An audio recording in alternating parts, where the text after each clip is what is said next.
बांग्लादेश में हद पार हो चुकी है भाई दोस्तों। एक और हिंदू को जला दिया गया है। भाई, जब से ये यूनिस की सरकार आई है और जैसे-जैसे बांग्लादेश में इलेक्शन नज़दीक आते जा रहा है, हिंदुओं को टारगेट करके भाई मतलब एक सीमा होती है ना, उसको पार कर दिया गया है। ये पूरा डिटेल में खबर मैं आपको बताऊँगा दोस्तों, बट आगे बढ़ने से पहले मैं आपसे बस एक सवाल पूछना चाहता हूँ। जो भी बांग्लादेश में हो रहा है, वो क्या सही हो रहा है या गलत हो रहा है? कमेंट में लिख कर के बताइए। और दूसरा सवाल मेरा आप लोगों से ये है कि क्या भारत सरकार को कोई कड़ा एक्शन लेना चाहिए बांग्लादेश के खिलाफ? आप अपनी राय कमेंट में लिख कर के बताइए। बट आगे बढ़ने से पहले दोस्तों, एक छोटा-सा रिक्वेस्ट है, चैनल को सब्सक्राइब कर लेना। अब हम आ जाते हैं, जो खबर आई है, वो बहुत ही दर्दनाक खबर आई है। हिंदू मैन, एनडीटीवी वर्ल्ड का एक खबर मैं लगा रहा हूं। Hindu man attacked set on fire in Bangladesh escapes by jumping into the pond. भाई, ये टाइटल पढ़ के मेरा खून खौल जा रहा है, क्योंकि ये एक आइसोलेटेड इंसिडेंट नहीं है। ये एक नहीं, दो नहीं, 30 नहीं, चौथा इंसिडेंट है। और ये कोई इत्तेफाक से नहीं हो सकता। इसके पीछे कोई ना कोई साजिश रची जा रही है, ताकि किसी भी पॉलिटिकल पार्टी को या किसी अन्य लोगों को जो बांग्लादेश में रहते हैं, वो मतलब इसका पॉलिटिकल फायदा उठाना चाह रहे हैं। रीजन बहुत सिंपल है भाई। जैसा कि आप सभी लोग जानते होंगे, पाकिस्तान के एक जो फील्ड मार्शल हैं, जिनका नाम है आसिम मुनीर। भाई, वो क्या चाह रहा है बंदा कि जो पोलराइजेशन हो ना भारत और पाकिस्तान में और इवन बांग्लादेश में, वो हिंदू और मुसलमान के नाम पर हो। इससे होता क्या है कि आसिम मुनीर जैसे आतंकवादी माइंडसेट के लोग और यूनिस जैसे माइंडसेट के लोगों को पॉलिटिक्स करने में आसानी हो जाती है। किसी एक माइनॉरिटी को टारगेट करोगे और किसी एक को विलन बनाओगे, तो अंदरूनी प्रॉब्लम जो है उसको छुपाने में मदद मिलती है। देख लो भाई, बांग्लादेश की जनता मतलब उतनी भी अमीर नहीं है। बांग्लादेश कोई अमीर नहीं है, लेकिन चुनाव किस मुद्दे पे लड़ोगे? अगर बांग्लादेश की जनता को बताया जाएगा कि हम विकास करेंगे, ये करेंगे, उस पर वोट नहीं मिलने वाला है। और इस मुद्दे को आगे ले जाकर के बांग्लादेश में जब तक चुनाव होगा दोस्तों, इस तरीके का घटना आगे होते रहेंगे। और मतलब इसका डिटेल मैं आप लोगों को आगे बताना चाहता हूँ। बट ये जो भी इंटरनल पॉलिटिक्स है ना बांग्लादेश की, वो दिखाती है कि कोई भी थर्ड पार्टी आदमी फेसबुक पर अफवाह फैला देता है और अपना काम करके निकल जाता है, और वहाँ की जो पुलिस है वो कुछ भी नहीं करती है। और इसकी शुरुआत कहाँ से हुई थी भाई? जो ओस्मान हांडी है, बांग्लादेश के सो कॉल्ड स्टूडेंट लीडर, उनकी हत्या हो गई थी। और उसके बाद से ही ये जो भी मतलब प्रोपेगेंडा चल रहा है, तो हो क्या रहा है? अंदर की खबर ये है कि जितने भी फेसबुक और व्हाट्सएप ग्रुप हैं, वहाँ पर पेड प्रमोशन किया जा रहा है, या तो आईएसआई के द्वारा या फिर अन्य लोगों के द्वारा, और सेंटिमेंट को हिंदुओं के खिलाफ भड़काया जा रहा है, ताकि जो एक पोलराइजेशन होगा, जिससे एक पर्टिकुलर पार्टी को, या तो वो बीएनपी पार्टी हो या जमाते इस्लामी, इन दोनों को फायदा हो सकता है। लेकिन बीएनपी पार्टी, जैसा कि आप सभी लोग जानते हैं कि एस जयशंकर साहब से मुलाकात हो गई है, उनसे डील बन गई है। लेकिन यूनिस नहीं चाहता कि ये सरकार बने। वो अपने कंट्रोल में जमाते इस्लामी, जो भारत विरोधी पार्टी है, उसका समर्थन करते हैं। बट अब मैं आ जाता हूँ मुद्दे पर भाई। ये जो भी डिटेल हुआ है उसके बारे में मैंने स्लाइड बनाया है। तो कहानी कुछ इस तरीके से, 31 दिसंबर 2024 को न्यू ईयर्स के ईव पर, लोकेशन की बात कर लो तो क्योर बंगा area, Kaneshwar union, Saritapur district में, a Hindu businessman was stabbed and set on fire by a mob while running home. Victim is critical currently at Dhaka medical college hospital.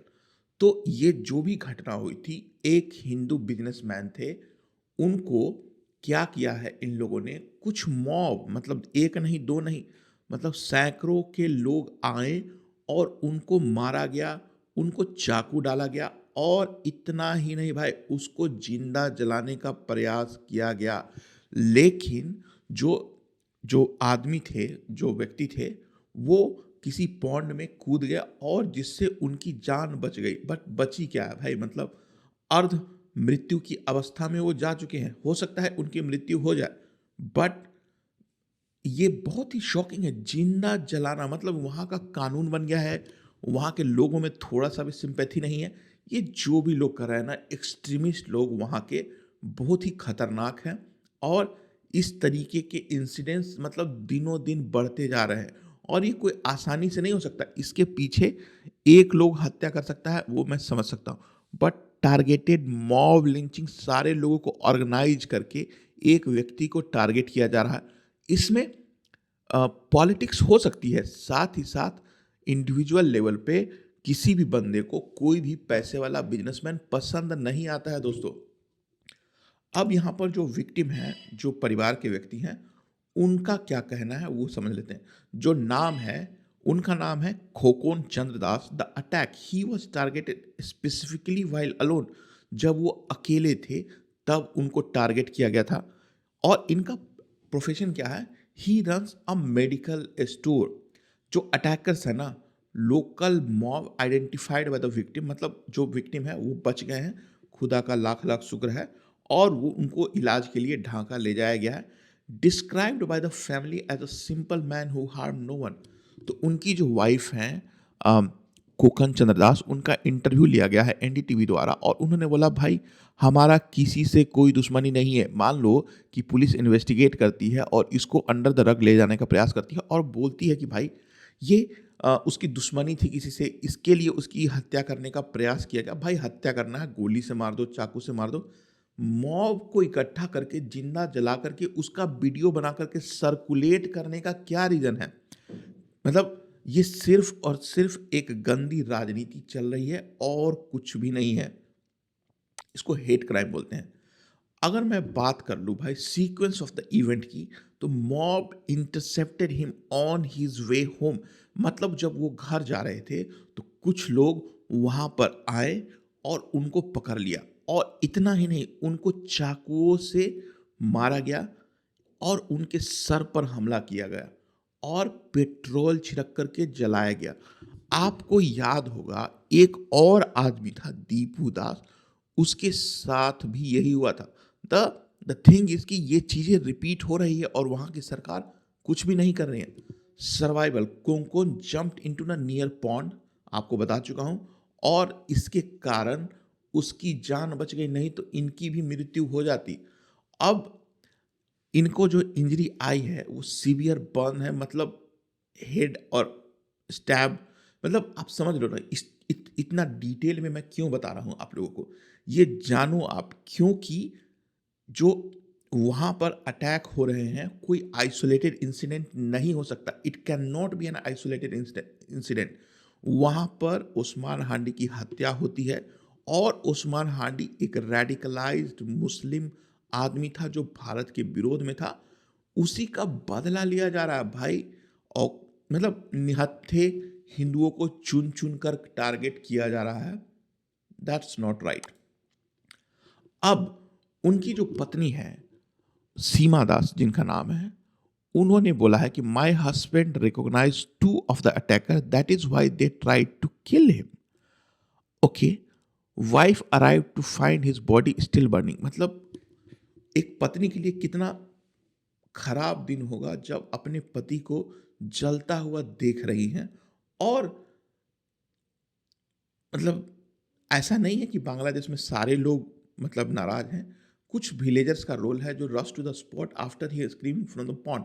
मतलब उनकी जान भी बांग्लादेशी लोगों ने ही बचाई है।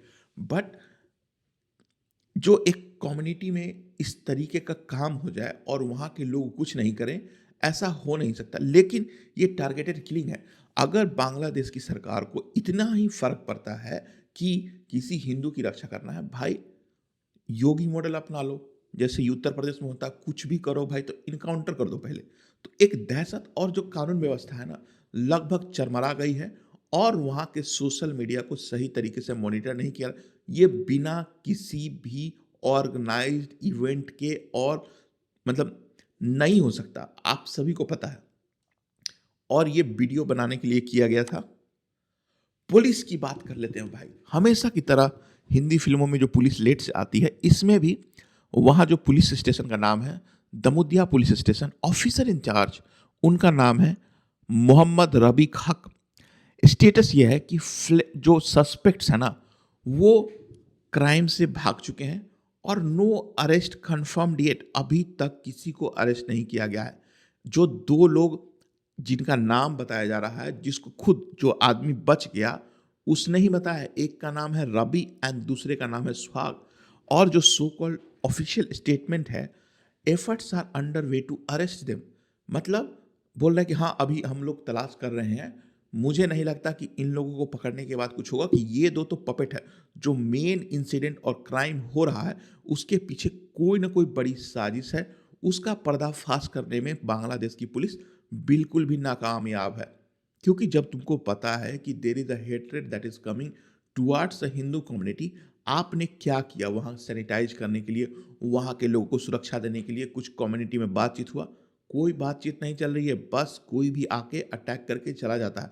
माइनॉरिटीज़ को प्रोटेक्ट करने की आपकी रक्षा है। अब बात कर लेते हैं प्रीवियस इंसिडेंट की। मर्डर इन माइमेंसिंग कोई जगह है वहाँ पे। A Hindu man was shot dead inside a garment factory. मतलब एक डिस्ट्रिक्ट है, माइमेंसिंग डिस्ट्रिक्ट, वहाँ पर भी यही हुआ था। Attackers are happening inside workplace showing total lack of an order, मतलब lack of law and order. मतलब अर्लियर, मतलब इस वीक ही एक हिंदू आदमी की गारमेंट फैक्ट्री में घुस करके उसकी हत्या कर दी गई। मतलब आप एक एक चीज समझते जाओ। अब हम लोग अमृत मंडल की बात कर लेते हैं। लास्ट वीक ही उनको भी मार दिया गया। और इतना ही नहीं भाई, उनको और रीजन क्या बताया गया भाई, वहाँ की जो पुलिस है ना, उसने ये बोला कि ये जो मंडल है ना, ये एक टेररिस्ट है और ये हफ्ता वसूली करने गया था। और ये अकेले नहीं गया था, 4 लोग और भी थे, लेकिन मारा सिर्फ अमृत मंडल गया। भाई इसको बलि का बकरा बना करके वहां पर मार दिया गया। Again, this can not be an isolated incident. The false blasphemy. तो लास्ट मंथ जो सबसे दर्दनाक और निंदनीय घटना हुई थी, दीपू चंद्रा दास, उसको भी, मतलब वो भी फैक्ट्री में काम करता था बेचारा भोला भाला, उसका क्या लेना देना है भाई। उसको मार दिया गया और उसके बाद जो भी रीजन दिया गया था ना, सो कॉल्ड ब्लास्फेमी, मतलब वो था नहीं। पुलिस ने खुद बोला कि भाई ये गलत बयानी थी और जानबूझ करके, और पुलिस ने ही उनको, जो मॉब थे, उनके हाथ में सौंपा था। वीडियो एविडेंस आपके सामने है, बहुत सारे लोगों ने देखा है। और इतना ही नहीं, इसको जलाया गया, जिंदा मारा गया। मतलब इतना हेट्रेड है वहां पर, मतलब क्या ही बोलूं मैं। इसके बाद से भारत में कई जगह पर प्रदर्शन हुए और जो विश्व हिंदू परिषद है वो बांग्लादेश की एम्बेसी में जाकर के आग लगा रहा है। सब कुछ हुआ और ये झंझोड़ देने वाला इंसिडेंट था, इसको हम लोग भूल नहीं सकते। आई विल सी कि इसके ऊपर वहाँ की सरकार ने क्या एक्शन लिया है, बेचारा। और इस पे पॉलिटिक्स भी हो रही है भारत में। बंगाल में इलेक्शन होने वाला है और वहाँ पर जो भारतीय जनता पार्टी के लीडर हैं, उन्होंने इसके बाबत, मतलब मुद्दे को भी उठाया है। और बांग्लादेश का जो एम्बेसी है पश्चिम बंगाल में, वहाँ पर इन्होंने प्रदर्शन भी किया है। और ये कुछ और नहीं बताता है, जो इंटरिम गवर्नमेंट है ना मोहम्मद यूनिस की, वो कंप्लीटली फेल हो चुकी है। फेल क्या हो गई है, मुझे तो लगता है कि ये इसकी साजिश है, ताकि इस तरीके का जो ह्यूमन राइट वायलेशन हो रहा है, जिसके कारण वो जो बांग्लादेश में इलेक्शन होने वाला है फरवरी में, उसको डिले करना चाहता है। उसमें इंटरनल पॉलिटिक्स बहुत सिंपल है। डिले बस इसलिए ये करना चाहता है क्योंकि अगर अभी चुनाव होते हैं तो जो बीएनपी पार्टी है उसका जीतना लगभग तय है। रीजन बहुत सिंपल है, खालिदा जिया वहाँ की फॉर्मर प्राइम मिनिस्टर रह चुकी हैं और उनकी मृत्यु हो गई है।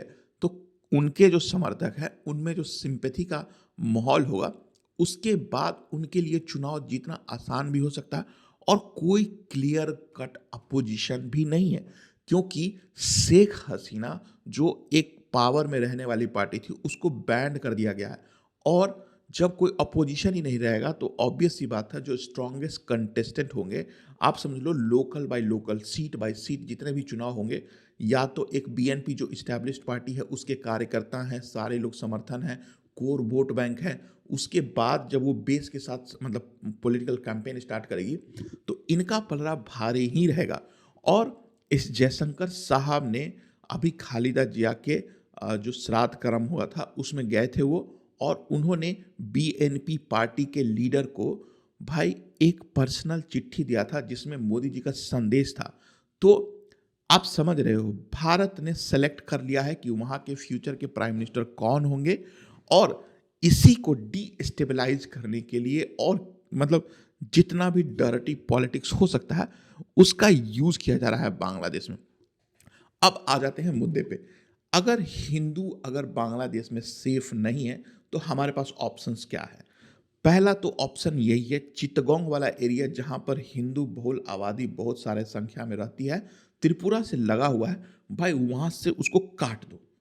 मतलब या अपराइजिंग करके वहां पर क्या बोलते हैं कि एक अलग देश बना दो एज अ बफर कंट्री। वहां पे डिमांड हो भी रहा है दोस्तों। अगर यहाँ पर बांग्लादेश की सरकार इसी तरीके से इस पर एक्शन नहीं लेती है, और इसको बहुत ही मतलब कड़े शब्दों में इसकी निंदा की जा रही है, और जो फॉरेन मिनिस्ट्री है उनके जो प्रवक्ता है उन्होंने भी इस मुद्दे को उठाया है, और बांग्लादेश की सरकार अगर माइनॉरिटीज़ को सुरक्षा नहीं दे पाती है और उसमें असमर्थ रहती है तो भारत को कोई कड़ा एक्शन लेना पड़ेगा। तो ये आप लोगों के सामने ये वीडियो है दोस्तों, और भारत सरकार जो भी एक्शन उठा रही है वो सिर्फ शब्दों में उठा रही है, कोई रियल एक्शन मैं देख नहीं रहा हूँ। भाई कोई प्रतिबंध लगा लो, मान लो कि कोई अमेरिका जैसा कंट्री है वो सारी दुनिया पे प्रतिबंध लगा सकती है, तो आप क्यों बांग्लादेश पर प्रतिबंध नहीं लगाते हो?